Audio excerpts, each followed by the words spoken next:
bonsoir à toutes et tous et bienvenue dans ce nouvel épisode d'un 2, 3 BD chez les libraires.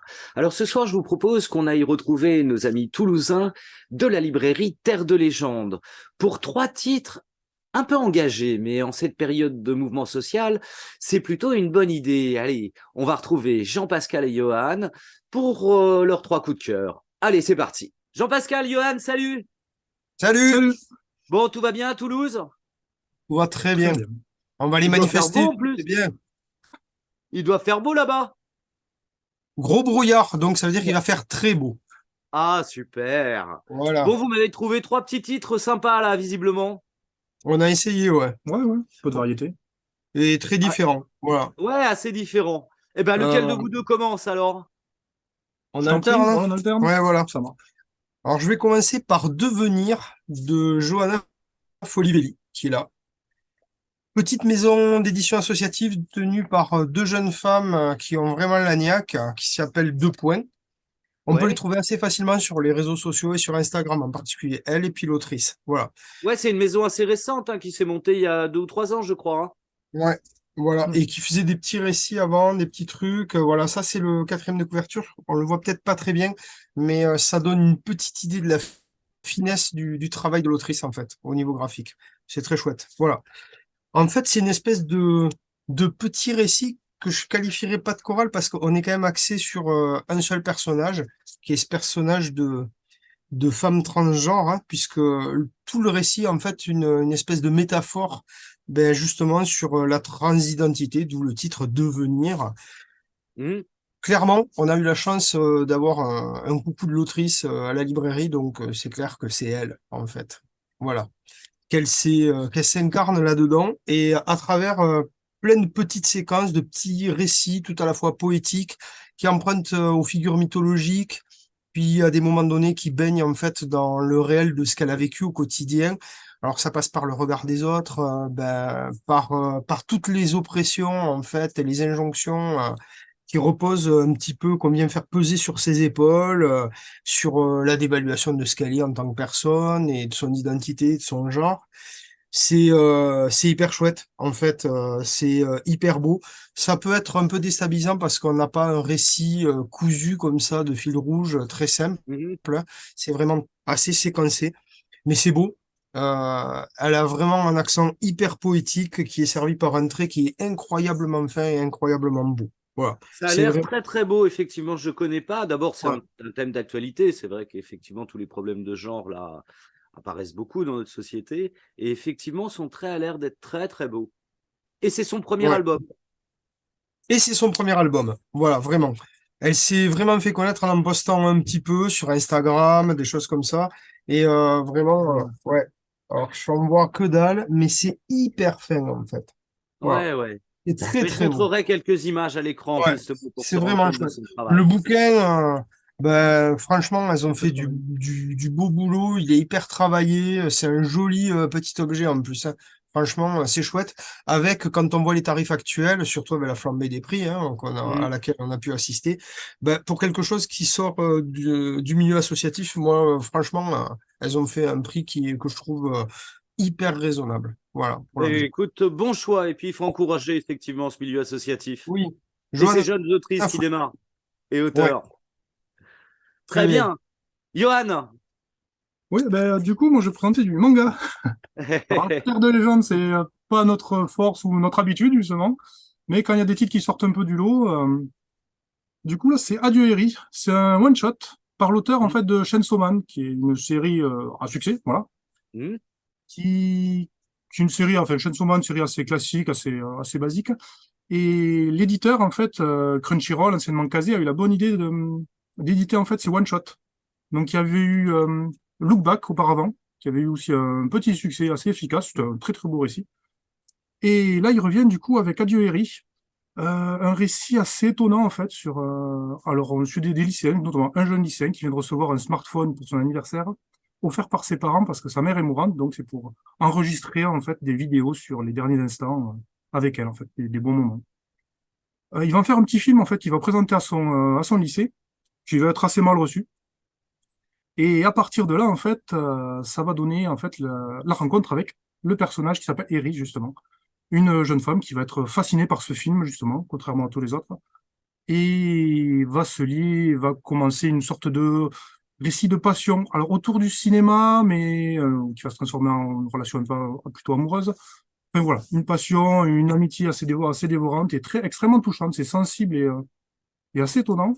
En fait, le récit est surtout étonnant parce que c'est une sorte d'exercice de style.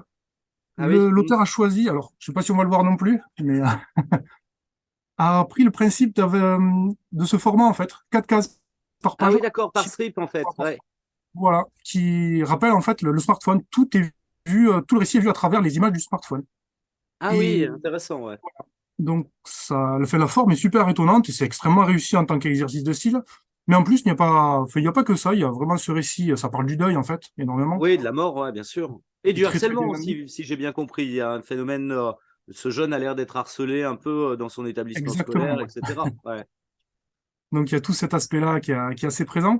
Et il y a un autre, quand on est amateur de cinéma en plus, il y a tout un discours sur le pouvoir des images en fait. Ce qu'on peut Hmm. construire, ce qu'on peut dire par les images, le choix des images, celles qu'on choisit et celles que bien sûr on évite voilà, de prendre. Et c'est extrêmement réussi. C'est étonnant justement. Après, c'est un auteur japonais, et comme japonais aime beaucoup faire toujours dans la surenchère, il y a un petit twist final où voilà, ça rajoute, qui est assez étonnant, un peu perturbant au départ, mais qui amène un aspect un peu fun en fait et qui pousse la réflexion encore plus loin du coup. Voilà. Petite Ok, très curiosité bien. justement, fascinante. Eh ben Voilà. écoute, bon conseil. Je lirai parce que ça a l'air vraiment intéressant. Et puis en dernier, Jean-Pascal, c'est un petit bijou là. Tu vas nous sortir. Ah oui. En fait, c'était un peu difficile d'y passer à côté. Puis, même au-delà de faire de la pub pour un bouquin qui a été vraiment mis en avant dans les médias aussi, mais à Hmm. mon avis, une fois le soufflet des prix et du passage à France Inter, etc., ben, pourrait Voilà, le disparaître. prix France Inter Fnac et puis le prix Artemisia aussi. Elle a eu Ouais, le grand prix surtout le prix Artemisia. Artemisia. Voilà. Hmm. Et voilà. Donc, Valentine Cuny-Le Calais, Perpendiculaire au soleil aux éditions Delcourt. Gros bouquin. C'est Hmm. un récit épistolaire de près de 400 pages quand même. Ouais. Voilà, sur cette jeune femme, donc, puisque c'est récit épistolaire autobiographique, on a Valentine Cuny-Le Calais, en fait, qui, à 19 ans, intègre une association où elle va correspondre avec un condamné à mort, quelqu'un qui est dans le couloir de la mort, comme on dit généralement, en Floride.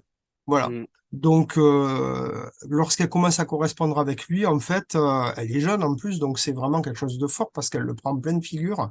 Elle le raconte très bien. Et la préface est hyper importante pour bien Ouais. situer a été construite l'œuvre, en fait.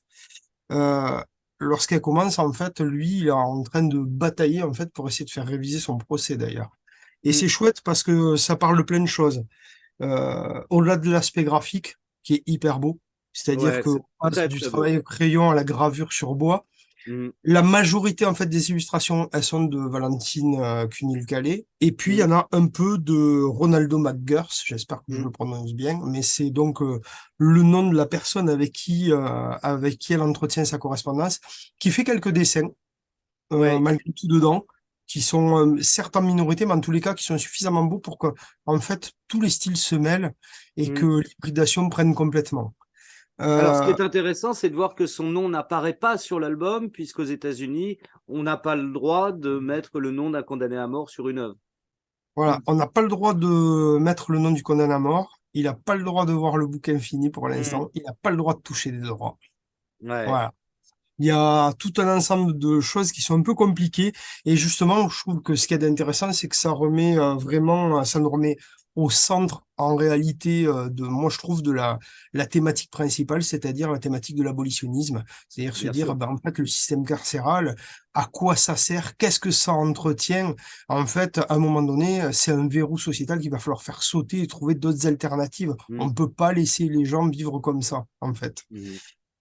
D'ailleurs, j'en profite, je fais double pub, mais il y a Marie Bardio-Vaillante, qui est une super scénariste Mhm. française, qui est une abolitionniste et qui milite à fond Tout là-dessus. à fait, ouais. Mais en Hmm. fait, faut aller sur ses bouquins aussi. Elle est historienne, scénariste, c'est quelqu'un Hmm. de hyper sérieux et qu'il faut suivre.